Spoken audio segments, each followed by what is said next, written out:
हे बघा, आपला धंदा छोटा आहे की मोठा आहे हे महत्वाचं नसून त्या धंद्यावरती आपण किती प्रेम करतोय, तो धंदा आपण किती प्रामाणिकपणाने करतोय ना, हे महत्वाचं असतं. कारण त्या धंद्यावरती आपलं कुटुंब चालत असतं, त्या धंद्यावरती आपलं नाव मोठं होत असतं आणि त्याच धंद्यावरती आपली इज्जत देखील वाढत असते. म्हणून कोणत्याच धंद्याला कधी कमी नाही समजायचं बरं का. होईल दिवस तुझा उद्याचा, होईल दिवस तुझा.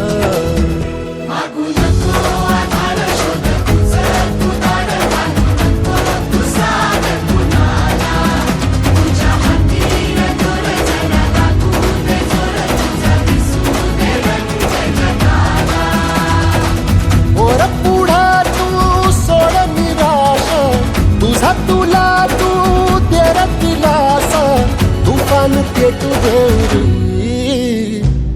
वाई फुफाटा रुतल काटा दिसल वाट